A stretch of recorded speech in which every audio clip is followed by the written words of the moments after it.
Assalamualaikum warahmatullahi wabarakatuh. Halo sahabat solih solihah, selamat berjumpa kembali di channel ini. Pada video kali ini saya akan kembali menceritakan kisah tentang seorang ulama, pejuang dan pahlawan nasional yang berasal dari Bekasi, Jawa Barat yang dikenal dengan nama Kiai Haji Nur Ali yang dijuluki dengan sebutan Singa Karawang Bekasi. Namun sebelumnya, bagi kalian yang baru bergabung, silahkan tekan tombol like and subscribe terlebih dahulu agar kalian tidak ketinggalan dengan video-video menarik lainnya. Anak petani gemar belajar. Saat Sarekat Islam muncul sebagai kekuatan penampung keluhan masyarakat golongan bawah dan mampu menggelorakan semangat keagamaan, di ujung Malang lahir jabang bayi laki-laki. Bayi itu kemudian diberi nama Nur Ali, yang berarti cahaya yang tinggi. Ia lahir dari rahim Maimunah binti Tarbin atas bantuan dukun beranak dari Kampung Asem, Maklimah. Hingga saat ini belum diketahui dengan jelas tanggal dan bulan kelahiran Nur Ali, kecuali tahunnya, 1914. Hal seperti ini umum terjadi karena penduduk kampung tidak terbiasa mencatat peristiwa dalam bentuk tulisan. Karena menggunakan daya ingat, semua tergantung kemampuan seseorang yang bisa merangkaikan satu peristiwa dengan peristiwa lain sehingga kelahiran dapat diduga. Karena itu keabsahannya amat diragukan. Apakah nenek moyang Nur Ali merupakan salah seorang dari keturunan masyarakat masa Tarumanagara, pasukan Mataram, pedagang, atau aparat tuan tanah? Hingga saat ini belum ada yang dapat memastikan. Kakek beliau, Layu, berasal dari Pondok Ungu. Sedangkan neneknya, Nurhani, berasal dari Kampung Sumur, Klender. Berbeda dengan penduduk kampung kebanyakan yang bekerja sebagai buruh tani, kakek nenek Nur Ali justru sebagai petani. Meski tidak luas, ia memiliki tanah. Rumahnya pun tidak seperti buruh tani yang umumnya terbuat dari bilik, dan tidak juga seperti rumah tuan tanah yang terbuat dari batu bata, melainkan terbuat dari kayu jati. Dari sini terlihat bahwa Nur Ali berasal dari keturunan golongan menengah di kampungnya, sederhana dan cukup memiliki kebutuhan pokok. Ayah Nur Ali, Anwar bin Layu, adalah petani pemilik tanah yang luas tanahnya sekitar 1 hektare. Sebagai seorang bapak, ia tidak terlalu banyak bicara, namun giat bekerja. Karena giat bekerja, ia tidak memelihara bujang, pembantu. Barulah setelah memiliki banyak anak dan kondisi fisiknya mulai menurun, ia mulai memelihara bujang. Sedangkan ibunya bekerja sebagai ibu rumah tangga. Sebagaimana halnya sebagian besar penduduk kampung lainnya, kedua orang tua Nur Ali tidak pernah mengenyam pendidikan barat. Mereka hanya berpendidikan timur di madrasah dengan pelajaran agama Islam yang lebih dominan, dan bahasa Arab sebagai bahasa pengantar. Meski memiliki keterbatasan ekonomi dan pengetahuan, Anwar amat menyadari betapa pentingnya menuntut ilmu sehingga berupaya mendukung setiap anak laki-lakinya untuk belajar. Sedangkan anak perempuannya, sebagaimana kebiasaan masa itu, tidak terlalu banyak diharapkan menempuh pendidikan tinggi. Bagi mereka, perempuan cukup mendapat pengetahuan dasar agama dan keterampilan rumah tangga. Karena toh nantinya akan ke dapur, juga akan mendampingi suami. Kedua orang tuanya amat sayang kepadanya. Diayun dan ditimang sambil didendangkan lagu-lagu bernapaskan Islam. Apabila mereka disibukkan oleh pekerjaan, Nur Ali ditemani oleh ketiga kakaknya secara bergantian, Tayyib sebagai kakak pertama, Arfah kakak kedua, dan Mani kakak ketiga. Sekali-kali ia pun dimomong kakek nenek, paman, bibi, dan tetangganya. Cita-cita mendirikan perkampungan surga. Nur Ali tumbuh dan berkembang selayaknya anak-anak lain. Pada permulaan kanak-kanak awal, di usia 3 tahun, ia sudah dapat berbicara dengan bahasa ibu, mencoba mengeja huruf, hitungan, dan mengucapkan kata-kata baru, baik dari bahasa Arab maupun bahasa Melayu. Bersamaan dengan masa disapih, ibunya mengandung lagi dan melahirkan anak perempuan, Marhamah. Masa seperti ini amat dipengaruhi kebijakan orang tua dan kasih sayang kakak, serta orang terdekat lainnya. Wawasan Nur Ali mulai bertambah berkat pergaulan dengan teman-teman sebaya dan alam di luar rumah. Mulanya Nur Ali diajak bermain oleh kakaknya, kemudian berkenalan dengan teman baru. Lambat laun ia dapat bergaul tanpa diajak kakaknya. Sejak saat itu ia bergaul dengan banyak teman. Satu kelebihan Nur Ali sudah tampak sejak kecil, yang kelak akan mempengaruhi kepemimpinannya, yaitu jika bermain ia tidak mau tampil di belakang, tidak mau diiringi, ia selalu ingin tampil di muka sebagai orang yang pertama meskipun jumlah temannya belasan sampai puluhan. Ketika memainkan permainan anak-anak pun ia tidak mau kalah. Ia selalu tampil sebagai pemenang di hampir semua cabang permainan, seperti cor, bengkat, peletokan, layang-layang, teprak, dan perang-perangan. Saat itu di Bekasi ada tradisi mengadu kerbau. Selaku anak yang ingin tampil utama, Nur Ali memiliki kerbau yang sehat, kuat, dan terlatih. Kalau diadu, kerbaunya selalu menang. Saking sayangnya, kerbau tersebut selalu dirawat dengan baik dan bagaikan seorang jagoan, Nur Ali selalu menaiki kerbau kesayangannya, baik pada saat pergi, menggembalakan, maupun pulang ke rumah. Suatu hari di musim kemarau, ketika usianya masih belasan, beberapa teman mencoba mengganggu Nur Ali dan kerbaunya dengan cara mencambuk kerbaunya dari belakang. Karuan saja kerbau yang sedang menikmati rumput itu terkejut dan lari. Sedangkan Nur Ali yang berada di atas punggung kerbau terpental, jatuh di tanah kering dan keras, sehingga tangan kanannya terkilir. Beberapa hari Nur Ali diurut oleh dukun urut. Meskipun sembuh, kondisi tangannya tidak senormal dahulu, dan sampai dia dewasa tetap berbekas, agak bengkok. Sejajar dengan kegemarannya bermain, di usia 8 tahun Nur Ali dihitan dan mengaji khusus untuk murid laki-laki di Kampung Bulak pada Guru Maksum. Jaraknya 2 km dari Kampung Ujung Malang. Sedangkan kakak dan adik perempuannya mengaji pada Ustazah Saonah di Kampung Bulak. Pelajaran yang diberikan lebih dititik beratkan pada pengenalan dan mengeja huruf Arab, menghafal dan membaca juzama, kemudian ditambah menghafal dasar-dasar rukun Islam dan rukun iman, tarikh para nabi, akhlak dan fikih.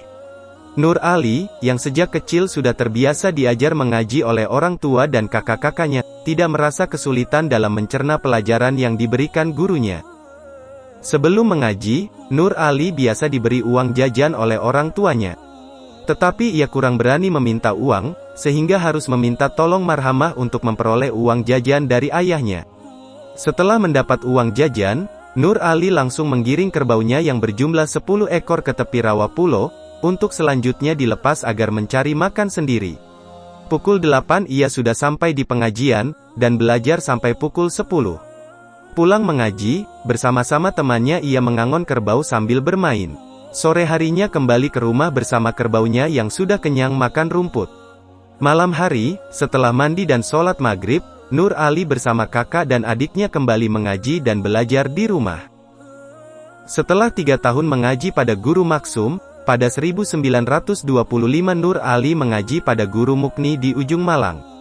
Berbeda dengan saat mengaji di Guru Maksum yang muridnya berasal dari sekitar Kampung Bulak, di Guru Mukni muridnya tidak hanya berasal dari Ujung Malang, tetapi ada juga yang berasal dari kampung lain. Murid yang berasal dari jauh mondok di penginapan dengan bangunan bilik sederhana yang disediakan Guru Mukni, sedangkan mereka yang rumahnya dekat tidak perlu mondok. Murid yang tidak mondok dijuluki santri kalong. Istilah itu berasal dari kebiasaan bintang kalong yang pergi mencari makan pada sore hari dan kembali ke sarang pada pagi hari. Dalam hal ini santri seperti Nur Ali dikategorikan sebagai santri kalong. Di sini Nur Ali berteman dengan beberapa santri yang kelak menjadi pemimpin agama di kampungnya masing-masing, seperti Junaidi dari Penggarutan dan Usman dari Pondok Soga. Pada pengajian Guru Mukni ini Nur Ali mendapatkan pelajaran lanjutan dari ilmu dasar yang sudah diberikan oleh Guru Maksum. Di sini pun ia mendapat pelajaran alfiyah atau tata bahasa Arab, Al-Quran, tajwid, nahwu, tauhid, dan fikih. Metode pengajarannya menggunakan pengajian riungan, atau yang lebih dikenal dengan halakoh. Pada model ini seorang guru duduk di tengah atau di sisi bangunan, sementara murid-murid mengerumuninya, baik dengan membentuk lingkaran, tapal kuda, atau huruf U. Saat guru memberi pelajaran, para murid menyimak dengan tekun dan teliti. Metode semacam ini sangat umum berlaku di berbagai tempat pengajian saat itu, dan masih berlaku sampai sekarang. Nur Ali tekun belajar. Jam pelajaran yang digunakan pada Guru Mukni 1 jam lebih lama ketimbang pada saat ia mengaji pada Guru Maksum, yaitu dari pukul 8 sampai pukul 11. Sisa waktunya tetap ia gunakan untuk membantu orang tua menggembalakan kerbau.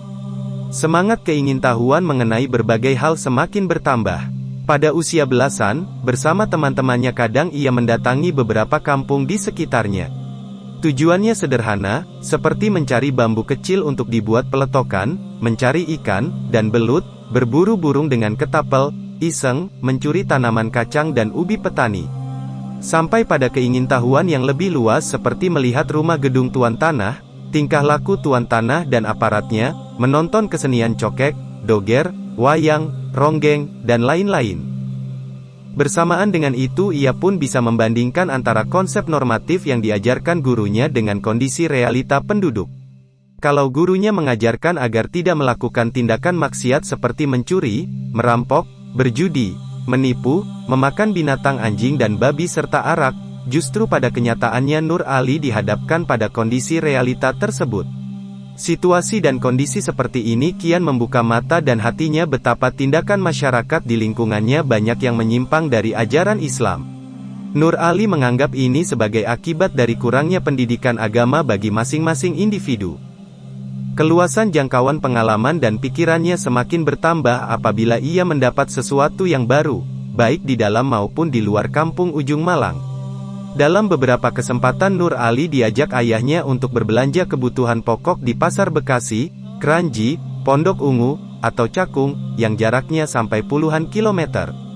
Karena jalannya hanya berupa pematang sawah, untuk sampai ke tujuan mereka harus berjalan kaki.